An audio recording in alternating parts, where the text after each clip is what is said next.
guys, welcome to the first part of this week's Coffin here. So taking you through the new graphic novels into the store. It will be a slightly shorter one this week, as there was once again a substantial amount missing, but I'm just used to it at this point, is the sad truth. On lighter news, we just dropped a new podcast there, interview with Rick Remender. Part one, it was a near 2 hour conversation, so we've split it into two. First part dropped last night, second part will drop next week. Genuinely one of the best interviews we've ever done, I think.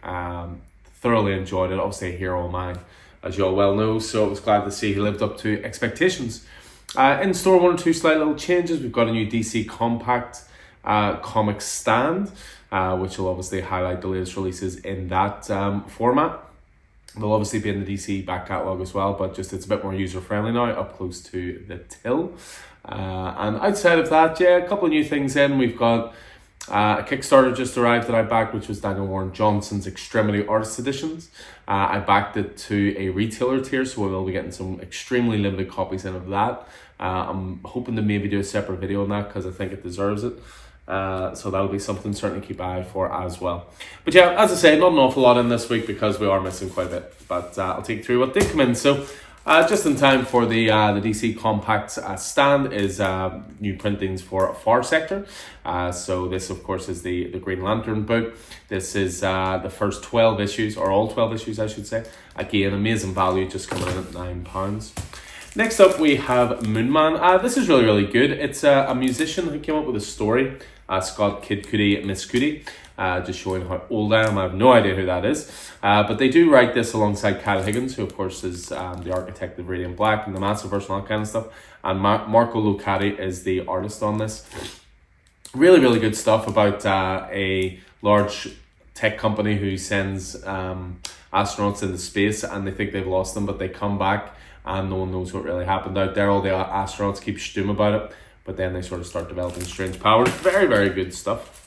Next up, we have Joe the Barbarian. So this is from the rather amazing team of Grant Morrison and Sean Murphy. I have to admit, this is one of the few Grant Morrison works I have not read, but I will change that very, very soon. Joe Manson is no hero. He's just a 13-year-old kid with a pet rat named Jack, a mum who's trying hard to keep her family together, and a case of diabetes that ensures an insulin coma is only a single missed meal away. He's got a notebook full of drawings, a room full of toys, a school full of bullies, and a house full of memories. He's no one special, until tonight. On this particular evening, Joe is transported to an incredible world of danger and daring, one that's both strangely familiar and unlike anything he has ever seen. So I do want to read that myself. As I say, it's one of the few ones that I've never read. It did get an Eisner Award nominee for Best Limited Series. I think it originally came out through Vertigo Comics, now being released through DC Black Label. Next up, we have Batman the Cult. This came in a few weeks back in hardcover. Now the soft covers have arrived for this. So Jim Starlin, Bernie Wrightson, one of the darkest Batman stories you'll ever read. Thoroughly recommended.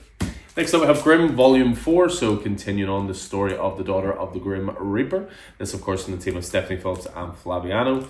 Again, one of my favourite books around at the moment. This collects issues 16 to 20, and I'm pretty sure we have the first 3 volumes in store. Next up, we have Space Ghost, so the revitalization of a sort of serial character, a cosmic vigilante who brings justice to the galaxy. This is from the great team of David P. Post. And the artist on this is Jonathan Lau. David P. Post, we interviewed in the podcast not too long ago as well. We talked very highly, or we talked at great length about Space Ghost. Again, great fun, coming out through Dynamite Comics, who, probably for the first 6 years of owning this store, I never once even collected a Dynamite comic. Now I'm on about 5 series. Next up, we have Batman Santa Claus Silent Night. So the Christmas crossover you didn't know you needed. Hits trade paperback. There is a sequel to it, hitting single issues, I think, starting this week. Santa Claus is coming to town. It's written by Jeff Parker, art by Michelle Bandini and Trevor Hairsing. As well, prepare for an epic crossover event with a not-so-jolly St. Nick descending upon Gotham City. I mean, on the back here, you can see Batman, Zatanna, Nightwing, Batgirl, Wonder Woman, Far Sector. You can see Robin, you can see Black Canary, Green Arrow, and of course, Big Soups as well. Next up, we have Dune House of Carino. This is the hardcover for this. This is continuing to expand the Dune universe through comics. Of course, they did House of Atreides recently. Now we're on to House of Carino. So this is the first volume of that. As the royal family, House of Carino was once the most powerful house in the universe, playing a crucial role in events surrounding the major political players that will change the shape of the balance of power in Dune forever. So expansion of the Dune universe there. Next up we have Batman by Tom King, book 1. So again, this is following a trend that DC have been doing recently, focusing on creators. So we had, Green Lantern by Jeff Johns, Batman by Grant Morrison. This is Batman by Tom King. This contains the first 20 issues, as well as the Rebirth Special #1, Detective Comics 941 and 942, Nightwing 5 and 6. They were all part of a crossover event called Night of the Monster Men. It also includes the Batman Elmer Fudd Special #1. So this is pretty definitive for kicking things off in the world of Tom King Batman. It's a run some people hate, it's a run some people love. I fall very much into the secondary category, you'll be shocked to hear. But it is a book that for me, or it is a run that reads better in bulk like this. There's things that happen in issue 4 that pay off in issue 60, things like that. So it's very long-term storytelling, highly recommended.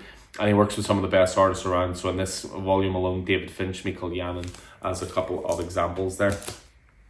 And then we finish off with the latest addition to the DC Finest line. So I've talked about this line before. This is essentially DC's version of the Marvel Masterworks or the Epic collections, that kind of thing. And it's basically collecting older comics into one place. So this covers 1956 to 1961, The Flash, the Human Thunderbolt.